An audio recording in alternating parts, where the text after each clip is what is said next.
Hello അസ്സലാമു അലൈക്കും. എല്ലാവർക്കും എൻ്റെ പുതിയൊരു വീഡിയോയിലേക്ക് സ്വാഗതം. ഇന്ന് ഞാനിവിടെ വന്നിട്ടുള്ളത് ഒരു ചോക്ലേറ്റ് കേക്കിൻ്റെ റെസിപ്പി ആയിട്ടാണ്. ഇത് ഞാൻ ഫോർക്കും അതുപോലെ തന്നെ സ്റ്റീമർ ഉപയോഗിച്ചിട്ടാണ് തയ്യാറാക്കിയെടുത്തിട്ടുള്ളത്. ഇതിന് ഞാൻ ബേക്കിംഗ് പൗഡറോ മൈദയോ ഒന്നും യൂസ് ചെയ്തിട്ടില്ല. അപ്പോൾ നമുക്ക് വീഡിയോയിലേക്ക് കടക്കാം. അതിന് മുമ്പായിട്ട് ഈ ചാനൽ ഇതുവരെ സബ്സ്ക്രൈബ് ചെയ്യാത്തവരുണ്ടെങ്കിൽ ഒന്ന് സബ്സ്ക്രൈബ് ചെയ്യണേ. അതിനായിട്ട് നമുക്ക് ആദ്യം തന്നെ ഒരു ബൗളിലോട്ട് തണുപ്പൊന്നുമില്ലാത്ത ഒരു കോഴിമുട്ട പൊട്ടിച്ചു വയ്ക്കാം. എന്നിട്ട് നമുക്ക് ഇത് ജസ്റ്റ് ഒന്ന് മിക്സ് ചെയ്ത് വെക്കാം. ഇതിന് നമ്മൾ മെഷറിംഗ് കപ്സ് ഒന്നും യൂസ് ചെയ്യുന്നില്ല.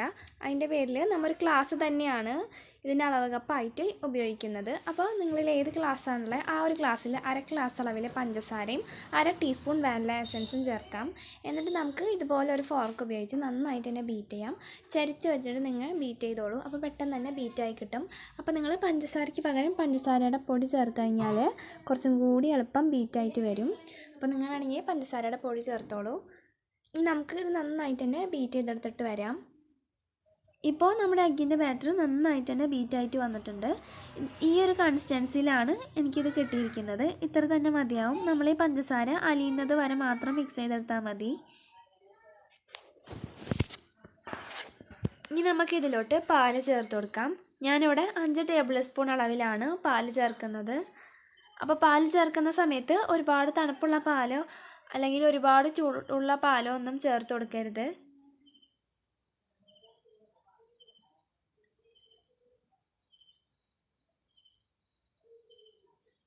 ഇപ്പം ഞാൻ പാല് ചേർത്ത് കൊടുത്തിട്ടുണ്ട്. ഇനി നമുക്ക് ഫോർക്ക് ഉപയോഗിച്ചിട്ട് തന്നെ നന്നായിട്ട് തന്നെ യോജിപ്പിച്ച് കൊടുക്കാം. ഇപ്പോൾ ഇത് നന്നായിട്ട് യോജിച്ച് വന്നിട്ടുണ്ട്. ഇനി നമുക്കിതിലോട്ട് ഓയിൽ കൂടി ചേർത്ത് കൊടുക്കാം. ഞാനിപ്പോൾ ഇവിടെ സൺഫ്ലവർ ഓയിലാണ് യൂസ് ചെയ്യുന്നത്.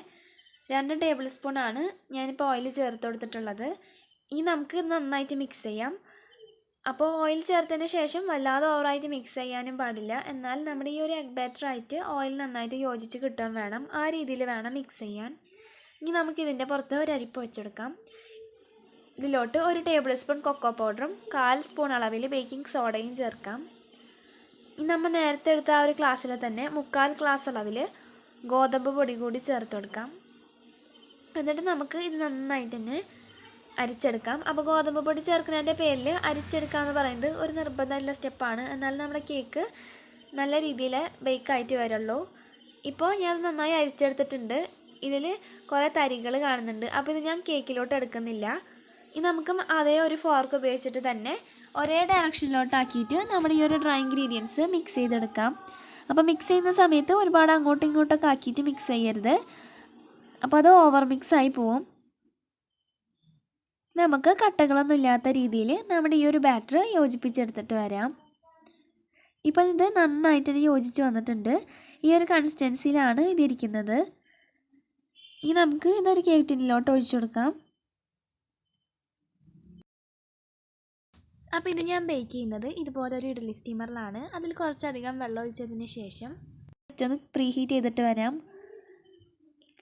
അപ്പോൾ ഞാൻ അത് ഒഴിച്ചു കൊടുത്തിട്ടുണ്ട്. ഇനി നമുക്കിത് ജസ്റ്റ് ഒന്ന് ടാപ്പ് ചെയ്ത് കൊടുക്കാം. ഇതിലുള്ള എയർ ബബിൾസൊക്കെ റിമൂവ് ആവാനായിട്ടാണ്. അപ്പോൾ നമ്മൾ സ്റ്റീം ചെയ്തെടുക്കുന്നതിൻ്റെ പേരിൽ ഒരു ഫോയിൽ ഉപയോഗിച്ച് കവർ ചെയ്തെടുക്കുകയാണ്. അപ്പോൾ നമ്മൾ ആവി കയറ്റിയെടുക്കുമ്പോൾ അതിലത്തെ വെള്ളം മുഴുവൻ ഇതിലോട്ട് വീഴാതിരിക്കാൻ വേണ്ടിയിട്ടാണ് നമ്മൾ ഇതുപോലെ ചെയ്തെടുക്കുന്നത്. അപ്പോൾ നിങ്ങളതിൽ ഫോയിൽ പേപ്പർ ഇല്ലെങ്കിൽ നിങ്ങൾക്ക് ഏതെങ്കിലും ഒരു മൂടി ഉപയോഗിച്ചായാലും മൂടിയാൽ മതിയാവും. ഇപ്പോൾ ഞാനത് മൂടിയെടുത്തിട്ടുണ്ട്. ഇനി നമുക്ക് ഒരു ഫോർക്ക് ഉപയോഗിച്ചിട്ട് ഇതിൻ്റെ മുകളിൽ ഒരു 3-4 ഹോൾസ് കൂടി ഇട്ടെടുക്കാം. അപ്പോൾ ചെറിയ രീതിയിൽ ആ ഒരു വെള്ളം വീണുകൊണ്ട് കുഴപ്പമൊന്നുമില്ല.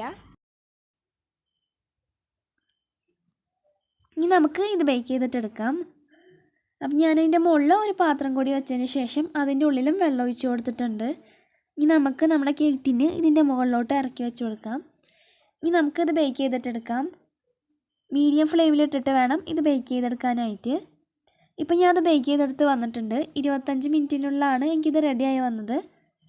അപ്പോൾ സ്റ്റീം ചെയ്തെടുക്കുന്നതിൻ്റെ പേരിൽ അല്പം സമയം എടുത്തിട്ടായിരിക്കും നമുക്കിത് ബേക്ക് ചെയ്ത് കിട്ടുക. അപ്പോൾ ഇതിൻ്റെ മുകളിൽ ഞാൻ ചെയ്യുന്നത് ഗനാഷ് വർക്കാണ്.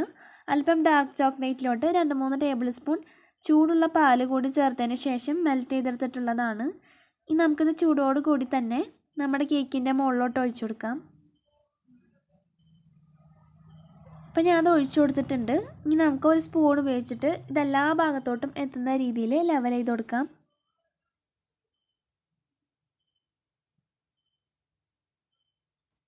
ഇപ്പോൾ ഞാനത് നന്നായി ലെവൽ ചെയ്തെടുത്ത് വന്നിട്ടുണ്ട്. ഇത് ഞാൻ ഡെക്കറേറ്റ് ചെയ്യുന്നത് വൈറ്റ് ചോക്ലേറ്റ് ചിപ്സ് ഉപയോഗിച്ചിട്ടാണ്. അപ്പോൾ നമുക്ക് ഒരു റൗണ്ടായ രീതിയിൽ ഈ വൈറ്റ് ചോക്ലേറ്റ് ചിപ്സ് ഉപയോഗിച്ചിട്ട് ഡെക്കറേറ്റ് ചെയ്തെടുക്കാം. അതിനുശേഷം ഞാൻ എൻ്റെ മുകളിലോട്ട് ഒരു ചെറി കൂടി വെച്ച് കൊടുത്തിട്ടുണ്ട്. ഇനി നമുക്കിത് കട്ട് ചെയ്യാം. അപ്പോൾ നിങ്ങൾ തണുപ്പിച്ച് കട്ട് ചെയ്യുന്നതായിരിക്കും കുറച്ചും കൂടി നല്ലത്. ഞാനിപ്പോൾ തണുപ്പിക്കാതെ തന്നെയാണ് കട്ട് ചെയ്തിട്ടെടുക്കുന്നത്.